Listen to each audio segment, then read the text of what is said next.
Okay, so let's just talk a little bit about why you might choose a monitor like this. You know, I can rattle off specs like UHD, Adobe RGB, USB-C inputs, etc. until the end of time, but it doesn't really tell you, you know, is this the right monitor for you? The sort of person that buys this monitor is a person who cares deeply about image quality. That could mean that you're a photographer, might mean that you're an illustrator, graphic designer, architect, videographer. All of these domains should consider a monitor like this. This monitor is all about color accuracy. It's about taking the numbers that are in your files, the colors that have actually been captured by your camera or generated by you in your drawing process or your rendering process, and getting them onto the screen as accurately as possible. That's the key term here. These monitors are accurate. That doesn't necessarily mean pleasing. Those two things are often confused. Accuracy is about showing you what you really have. Pleasing is simply about making things look good. Apple monitors are pleasing, for example. You know, they are very high contrast, they're very heavily saturated, they have glossy panels, they're all kind of whiz-bang to look at initially, so lots of people go, oh wow, that's really nice, but they are not accurate. They don't accurately show you what you have in your files, and that becomes a problem when you're using your machinery to produce content. So whether or not you're sending real estate photographs to the web, or fine art prints to your own printer, or you're creating videos for Netflix, you know, at some point, the person who buys this sort of monitor is a content producer, and they're wanting to produce the content to the highest quality possible. And that means accuracy is what we're after. So a monitor like this is all about that accuracy, taking the incoming signal and displaying it in the most accurate way. And that's all about calibration. Well, it's all about high quality electronics and high quality panel to start with, but the next big part of that is calibrating the monitor so that we can be sure what it's displaying is accurate, and we can be sure that what it's displaying is useful to our final output. So when we're calibrating a monitor, we're not just necessarily going for some abstract idea of correct color. We're very often trying to tailor that color to the final output. So we might be wanting to use our BenQ SW271 as a predictor of a movie screen, or we might be wanting to use it as a predictor of a fine art print. What we want is a system that is accurate and flexible enough to allow us to calibrate to those different potential outputs so that what we're seeing actually looks like what we're ultimately going to produce and probably sell at the end of the process. That's the key reason to look at a monitor like this above and beyond all the obvious specs. So, you know, what you really want is when you take test images and so forth, is for the monitor to put all the tones in the right place. You want your shadow detail to show detail where you're going to achieve that in print, for example. You want your highlight detail to taper off nicely and show you exactly where you've got printable detail and where you don't. If you're simulating film output, you want it to look as much as possible like the final output that your customers are going to see. This is all about calibration and flexibility in that process, and so that's what we're going to talk about next. How to calibrate it, and things to consider depending on the different final possibilities that you're trying to achieve. Another point worth noting, just because we were talking about video cards and 10-bit and so on, this particular machine has a pretty humble NVIDIA Quadro card. It's all of $200, but it fully supports 10-bit. And this file, which is over 1 gigabyte in size because it's a large format film scan, you know, the video card has absolutely no problem throwing that around and scaling that massive amount of data. And that's just a very humble workstation card. So when considering video cards, this is just another thing to remember is go with a workstation card for that reliable 10-bit support. Okay, so when you buy your SW271, it's factory calibrated. So its accuracy out of the box is almost certainly an order of magnitude better than anything you've used in the past anyway.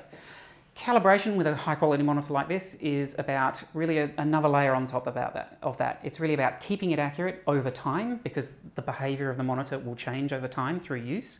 And it's also about doing domain-specific calibrations, such as calibrating for a specific printed output or to simulate a video monitor and those sorts of things. So there's a number of aspects to calibration, and we'll seek to go through those now. To set up, what I've done is I have plugged in my trusty i1 Display Pro. This calibrator costs about $400, and it really is the industry standard professional calibrator. We recommend this really for everyone who buys a color accurate monitor. It is compatible with all the BenQ color accurate monitors. Competing devices like the Spider are very similar to price, but are simply not as good. So this is the one we always recommend. It works with everything. It's highly reliable, highly accurate. And BenQ have, with X-Rite, developed some lovely calibration software. They have two separate systems, Palette Master and Palette Master Elements. The SW series uses Palette Master Elements. So we're going to go through that now, the full calibration process, and talk about the settings that you might use and show you how easy the process is. Calibration is a process that you do on average about every 200 hours of using the monitor. That's the kind of industry standard. So for most people, that's about 6 weeks to 2 months of actual, full-time use before you need to recalibrate. So about 6 times a year, you'll spend about 10 minutes calibrating your monitor. But the process is super easy once you're familiar with it, and the BenQ software really makes it as easy as it can possibly be. Okay, so Palette Master Elements is the application that we're going to use. So I'll just start that up and we'll have a look through Palette Master Elements as we do it. So what it does when it starts up is it first verifies communication with the monitor and with the calibrator. These are the two things it needs to be able to do its work. If you get an error message when you first start up Palette Master Elements, 9 times out of 10, that error is coming because you haven't plugged in the USB cable. It is easily the most common support request that we get about this. People have missed the step where they need to plug in the video cable. So back when I was talking about cables, we covered power, USB, and a video cable. It's always those 3 cables that you want plugged in so that you get a video signal, so that you can turn the monitor on, and so that you can calibrate it. That USB is critical to the calibration process, and you will get an error if you attempt to calibrate without the USB plugged in. The other error that you might get is an error if you haven't yet plugged in your calibration sensor. If that's the case, plug it in, and then you can use the check sensor button to get it to refresh and look for the calibrator. One thing about Palette Master Elements that has come up is that the most preferred location to plug the calibrator in is into the USB ports on the monitor itself. It's not technically essential, and having calibrated more than 100 of these, I have never per se made a big point of that, but we have had a couple of customers ring up and say, for whatever reason, they have to plug it into that particular USB port on the monitor itself for it to be detected, and that's probably a peculiarity of Windows USB system, which is a bit flaky at best. So, make life simple, plug it into the monitor itself. You've got a USB port right there, so that's nice and easy. And then you will find that the monitor and the calibrator are both detected, and we're off to the races when it comes to calibration. We're going to use the advanced mode. There's no point having a great tool with lots of possible options to do calibration and then just using the most basic part of that. It's really not very hard, even when you're doing the advanced mode. So I advocate going for that correctly. Now, this is a video guide. I can't cover everything in a video guide. We have a comprehensive article about Palette Master and Palette Master Elements on our website. Indeed, on all of our monitor product entries down the bottom, there's a wiki section with a whole bunch of useful articles relating to your monitors, including these calibration guides. So after you've watched this video, we'll make sure we post the links so that you can find those articles nice and easily, and then you'll have a nice written guide full of screenshots to run you through the whole process from front to back. And of course, if you have any questions along the way or something doesn't behave as you expect, give us a call. We're here to support you. No problem at all. Okay, you'll see that straight away you're given the choice between profiling and validation. Profiling is really another word for calibration. Technically speaking, profiling and calibration are different things, but in general in the industry, they're used interchangeably as words. We're going to be profiling this monitor, and when we're finished, we'll run a validation to show how that calibration has performed. So we leave it on profiling, and we move on to the next setting. Okay, the next setting, the next page in the application is where you define the target for the calibration. That is, what settings are you going to calibrate this monitor to? Now, there is no one absolutely correct set of settings, which is why you can change things. The idea of calibration is to make this monitor a useful tool for your workflow. You want to calibrate the monitor in the way that best represents your final output. So a calibration for fine art print, which is a low contrast type of medium, is going to be very different to a calibration for use in video editing work, for example. They're going to have different target settings. Of course, we have another article on the website which goes through all the all the possible hardware calibration settings and gives you example targets for different working domains. So you should have a good look at that and see some suggested settings for your particular thing. And again, if you need some help or anything isn't clear, just give me a call and I'll be happy to take you through it and give you recommendations. So I'm going to do a calibration that is typical for photographic use and for print production use, because that's our core domain here. We are a fine art print establishment by sort of default. That's a main part of our working day here. So I'll concentrate on that initially, but I will point out settings that you might want to change along the way. So basically, you can save different, or you have a bunch of different presets, and you can save your own presets. I will create my own setting here and save that off as a default for my use, but you can, of course, use a preset if you prefer. But personally, I think it's a good idea to really understand what you're doing and create your own set of settings. And so all our guides, the top section of those guides is always about considering what settings, here is what those settings mean and why you might choose them. So the very first point, or the very first setting that you can set is the white point. Industry standard D65, for example, is one of the options, D50 and P3. So that's 6500 Kelvin, 5000 Kelvin, and the white point of the P3 video editing space. Those are 3 example presets. Now, you could absolutely use those, and if, for example, you were only delivering your images over the web for use on, say, YouTube or photo galleries on websites, then you probably would want to calibrate the monitor to D65, because that is the general white point that almost everything uses by default. Most monitors are calibrated to around 6500 Kelvin, iPads, iPhones, most other phones for that matter, just about everything. All modern TV sets, HD TVs, are essentially tuned to use a white point of around 6500 Kelvin. So that's your basic default starting point. However, we're looking to do a calibration for fine art print, and D65, 6500 Kelvin, it's fundamentally too blue to reflect the final printed output that we're aiming for. Paper simply isn't as blue as D65 white is. So we modify that, and this is an increasingly standard practice in the industry, and we choose a different white point that's more reflective of the final output. So I'm going to come in here and I'm going to enter my own Kelvin figure. You see you have the option here of actually typing in a Kelvin figure, and I'm going to type in 5800 Kelvin. 5800 Kelvin is a happy medium point between really warm fine art papers and, I guess, normal photographic papers.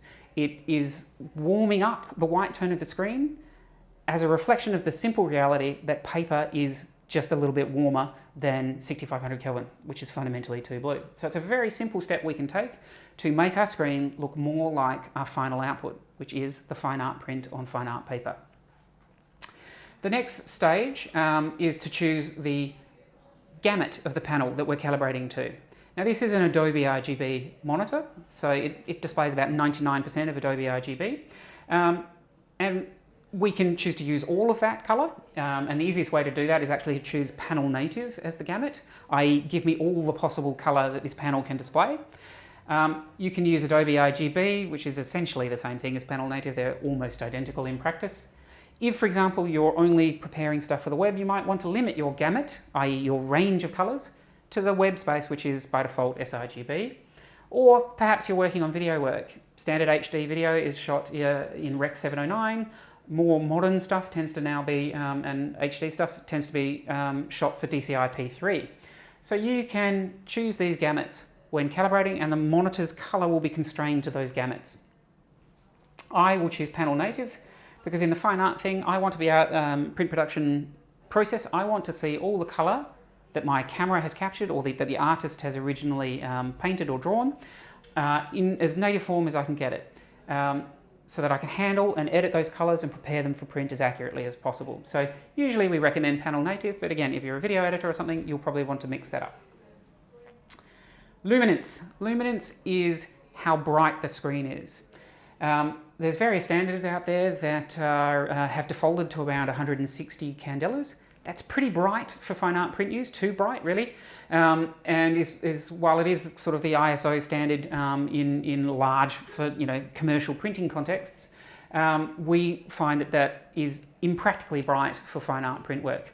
On the flip side, if you're doing video and your destination is television sets and movie theaters and those sorts of things, those are high brightness environments. So you might want to set a really high brightness figure here. In fact, you might want to take it all the way to the maximum of the monitor.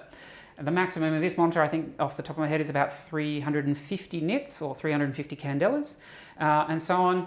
A typical TV set at home, if it's a plasma, probably about 600 candelas and so on. More modern LCDs are anywhere from 1,000 to 2,000, all the way up to about 4,000 candelas at this point. So seriously bright. Those modern HDR OLEDs are about 1,000, but the modern HDR LCD screens are very, very bright indeed. Now, this has a limit, but if you're using it as a predictor of that sort of output, you want to get it as close as you can, and so on. So here you would choose maximum.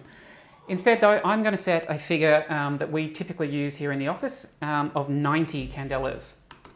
90 candelas is much more realistic when trying to simulate paper. You know, you have to remember that paper is a very dull medium. It is a medium that can only reflect the light that is falling on it. It has no ability to transmit light.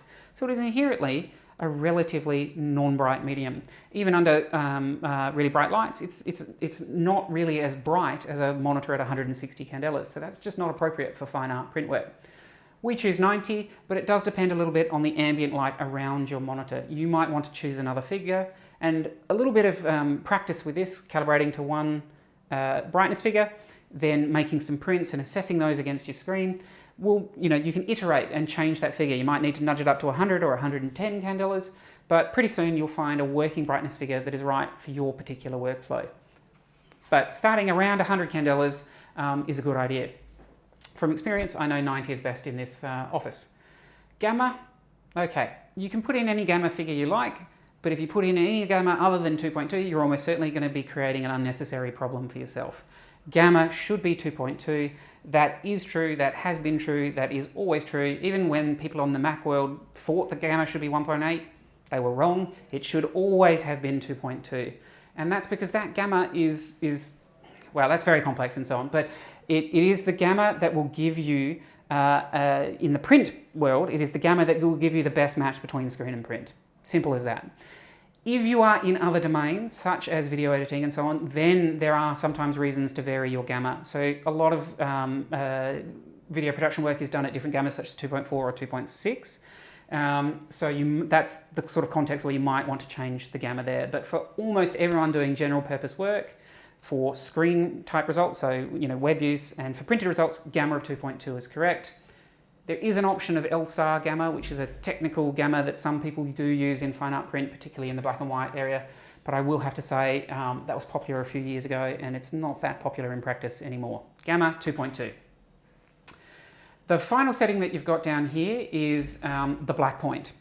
At the moment, BenQ monitors, the SW monitors, have relatively limited selection in this area. You've got basically two options. One, give me the blackest black you can, even if that sacrifices a little bit of color accurate results, or give me a black that's a little bit above that level, but make it more color accurate. They're your two choices.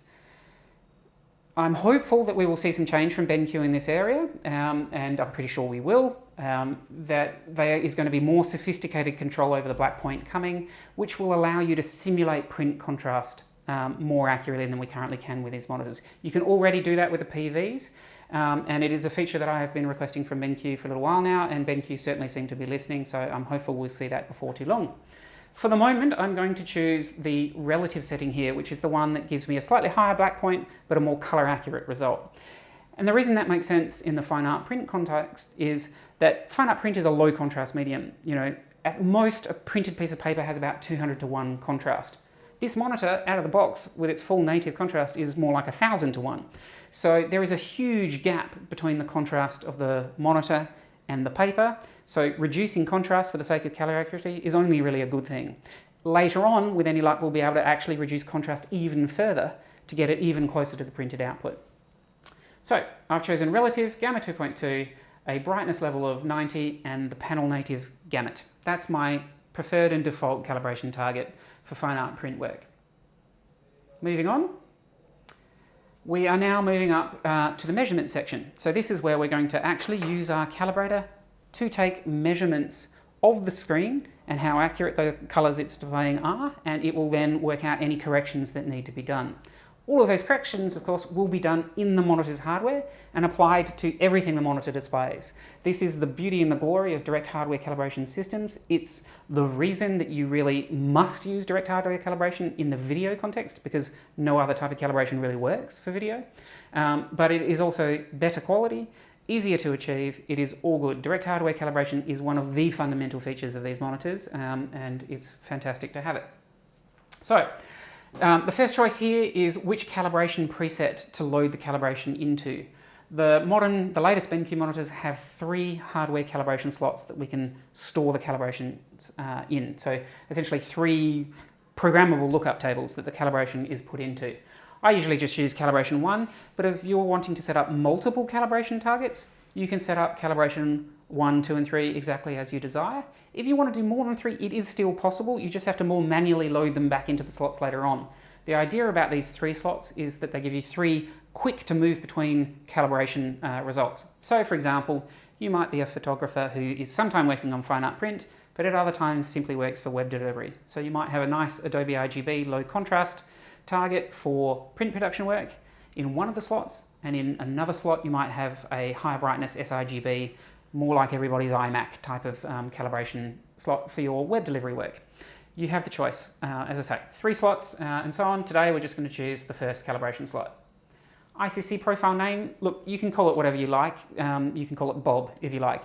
Most people give it a fairly sensible name such as My Fine Art Print and so on, or you can leave the very technical default name, which is SW271, 5800 Kelvin, luminance of 90, gamma 2.2. Now this is actually quite a nice name as far as it goes, because it tells you all the settings that are in your calibration target. So that name in and of itself, if you know what it means, really is a great reminder of exactly what you calibrated to. So for me, I leave it as the default name, but if you want to call it something a little bit more human friendly, feel absolutely free.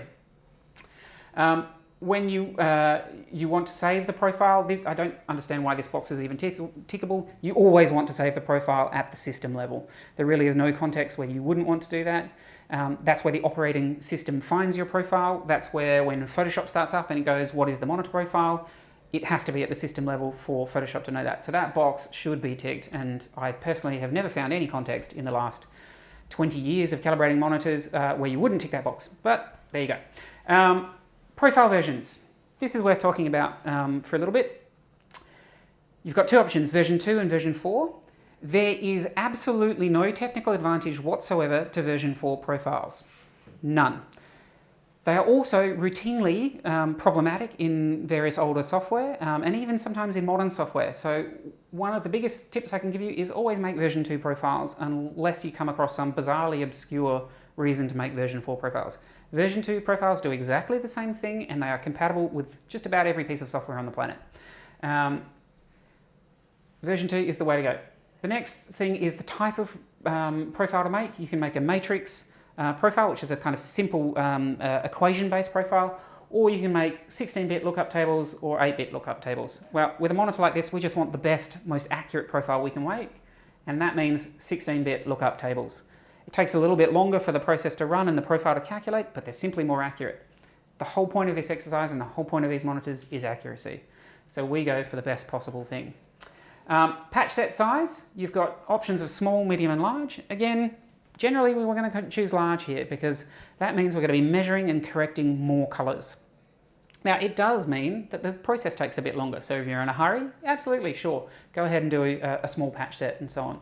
But really, given you're only doing this about once every couple of months, it's usually worth the extra few minutes it's going to take to measure a larger sample patch or larger set of samples. So I'm going to choose large here, and it's going to measure, you can see all these colours, and what this display is really showing you, or will show you particularly at the end, is the colour displayed versus the colour measured. So that's what this little triangle is.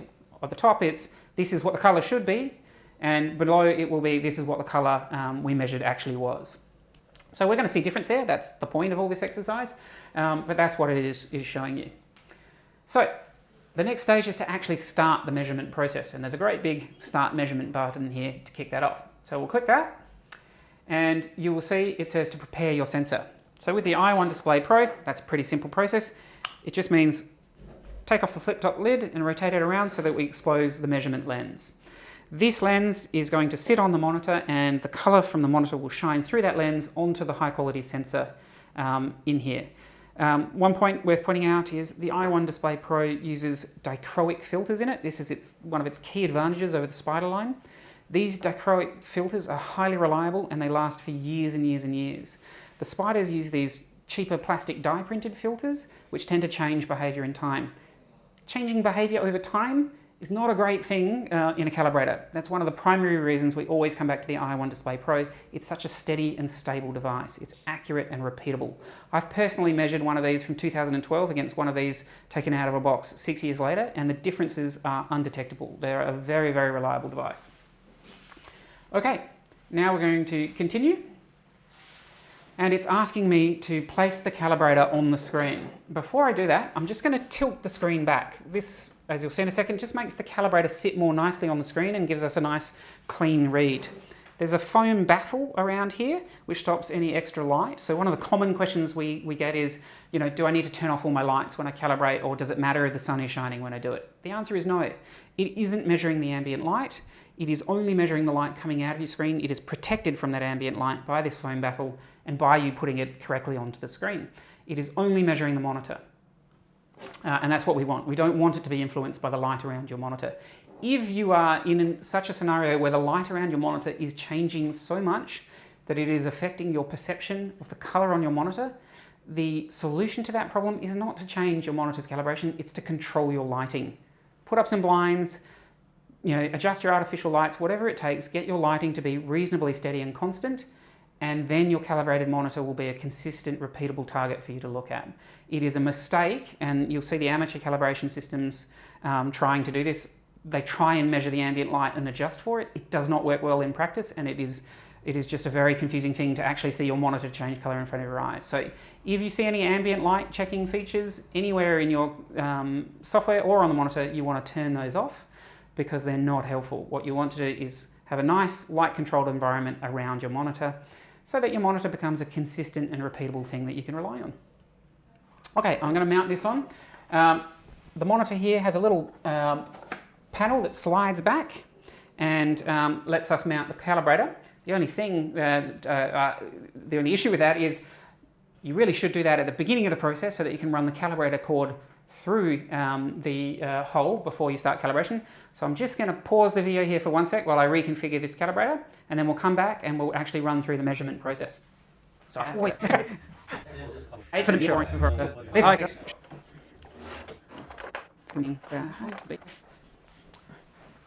All right, so what I have done is I've now threaded the cable through the convenient little slot. I always forget to do that. And I have, again, I've taken the protective cover off the lens, so that's exposed. The other thing that's worth noting is this counterweight on the cable. That is there essentially to balance on the other side of the monitor once it's mounted and hold the calibrator in position. So when I actually mount this, I feed it up through this hole nice and carefully. I don't want anything to kind of come in contact with the panel. And I simply feed the counterweight through there, drop it down the back of the monitor, and place the calibrator over the symbol on screen for where the calibrator should go. You'll note that that's right in the center of the screen. We calibrate the center of the screen because that is the place that we look at the most. Above and beyond that, BenQ, when they produce these panels, they do a fair bit of magic to make the panel more uniform and so on. So calibrating the center of the panel effectively means we're calibrating the whole panel. What we're going to do now is hit the continue button, and you will see it change into the measurement cycle. So what it's doing now is it's taking that large patch set that we talked about when defining the settings, and it's displaying each of those colors on screen, measuring them and working out how they differ from what they should be. But you'll see here at the beginning, initially you'll see the screen flash up and down in brightness because what it is actually first doing is approaching that white point, both the brightness level that we set, which was 90 candelas, and the color of that white, which was 5800 Kelvin. That's the first thing it really does as part of the calibration process. It sets the white point. And that's really reflective of how the human eye sees color. It is the same process that subconsciously happens when the human eye looks at anything. The very first thing a human eye does when it looks at any scene at all is instantly white balance to that scene.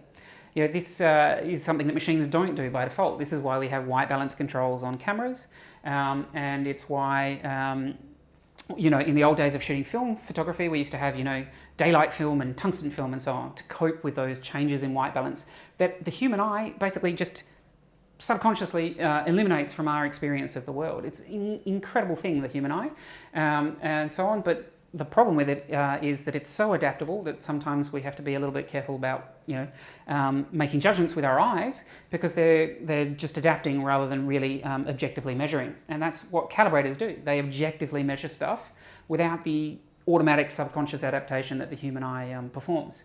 And that's really what you want in calibration, is this standardized objective measurement of what is actually going on.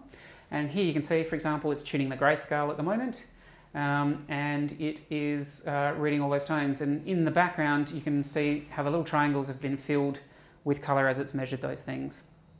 At the moment it's about 54% through the measuring cycle. This is one thing I've definitely noticed. It has got quicker over time, the BenQ software, which is really nice. And after it measures, it will create its correction profile, or its correction table, and it will install that directly into the hardware-based lookup tables in the monitor itself. This monitor has 14-bit three-dimensional lookup tables. Extremely high-quality lookup tables is what that really means in practice. And in a human sense, what that means is when an incoming tone is sent to the monitor and it is mapped to an actual color displayed to the human eye, it does so really in pretty much the most accurate way possible. It's capable of extremely fine adjustments to red, green and blue simultaneously to move that tone from incoming to correct displayed tone. It is one of the core features of a monitor like this. And so on. Newer models from BenQ coming a bit later are moving towards even 16-bit lookup tables. Quite frankly, I'm not really sure if in practice you'll see much difference between 14 and 16-bit, but it's only a good thing to have more accuracy. It just means you can have finer and finer adjustments, more and more precision. So it's great to see them moving forward with that quality. Okay, it's just finished the measurement cycle, and now you can see here it's lit up the words writing LUT. LUT stands for lookup table. So we're now writing the created correction table into hardware calibration slot number 1. Which is what we set up in the settings. And that will then be set up and stored in the monitor itself and applied to absolutely every signal that the monitor gets. We can even unplug this computer and plug in another computer, such as a digital signage box or something like that. The calibration will still apply to that signal.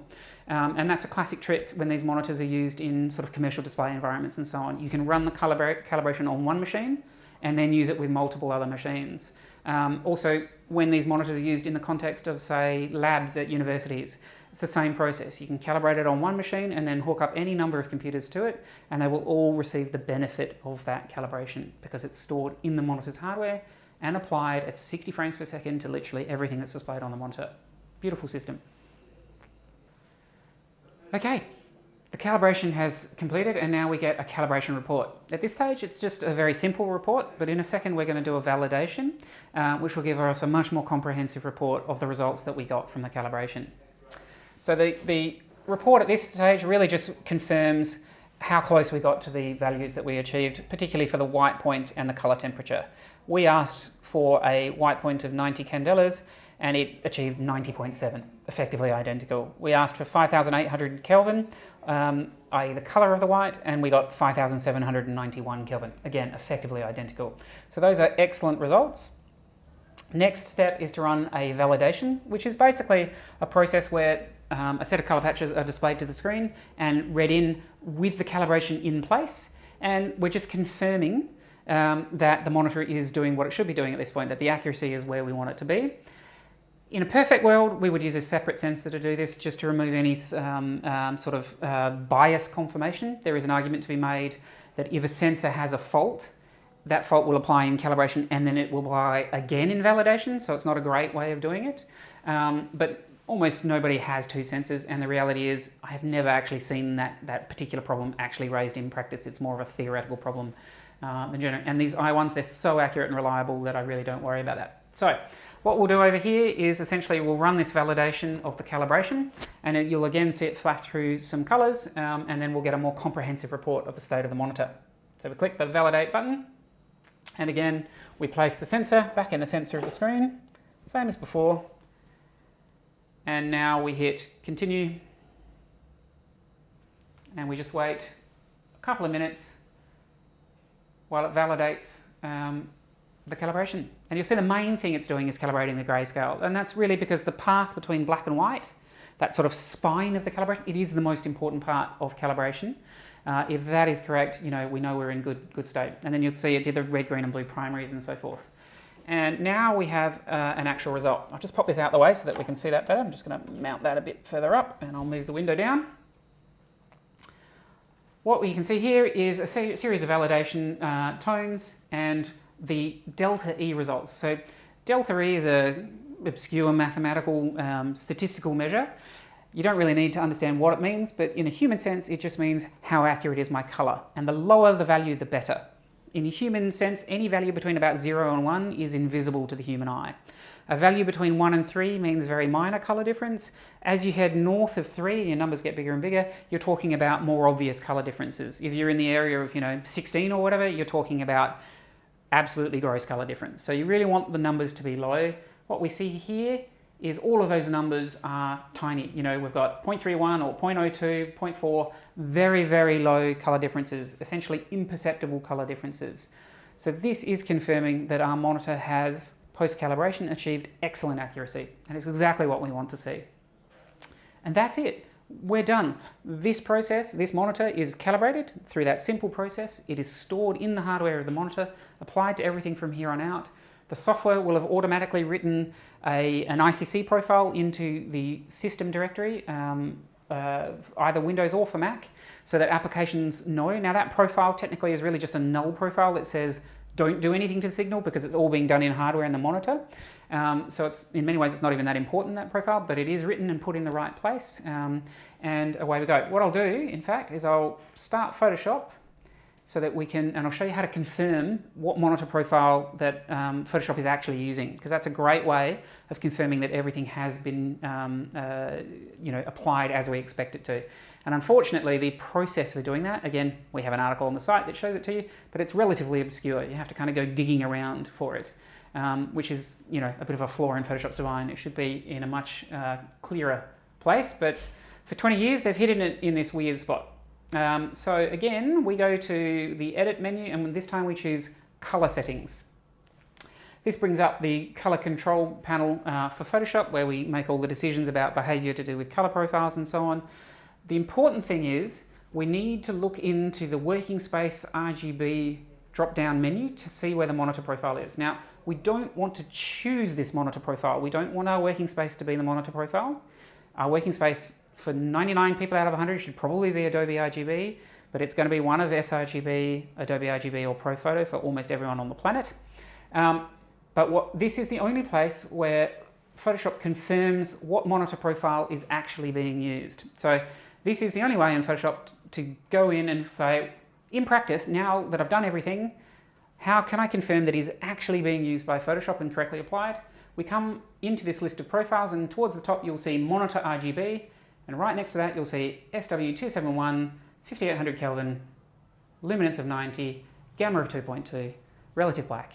Exactly what we want to see. That shows that the profile has been successfully made, installed at the operating system level, and then found by our application. If you had Photoshop running while you did your calibration, you must restart Photoshop after calibrating, because that's the only time that it queries the operating system for the profile. So always restart Photoshop after you change anything in color, just to be sure that it's picking it up. And that is the only place where you can categorically confirm that Photoshop is using the correct thing. Lightroom has a similar sort of thing, and so on. Go digging around in there just to be sure that everything's set up. Now, you don't need to check it every time you calibrate. I suggest doing this just once so that you can be sure that everything's working, and take my word for it, it will carry on working until the cows come home. And that's how you do it.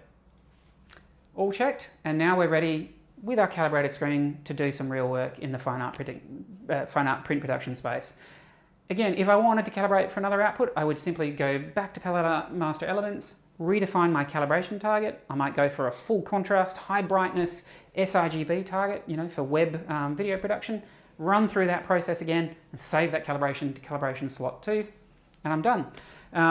I haven't got it plugged in at the moment, but if you have the little SW271 puck, That allows you to quickly, you can program that puck to switch between, so that when you push the buttons, it automatically switches between the calibration slots. You know, calibration slot 1, calibration slot 2, and so forth. Me personally, I don't find that I change calibrations all that often, so I don't actually use that in practice, but people who chop and change between fine art print and video and so forth are going to find that a really useful feature. Okay, so that was our guide to calibrating your BenQ SW271 with Palette Master elements, but calibration is a complex topic. We know that lots of people have questions about it, and we're always happy to help. So if you are calibrating your monitor and anything comes up that you don't expect or that you have questions about, don't hesitate to get in touch.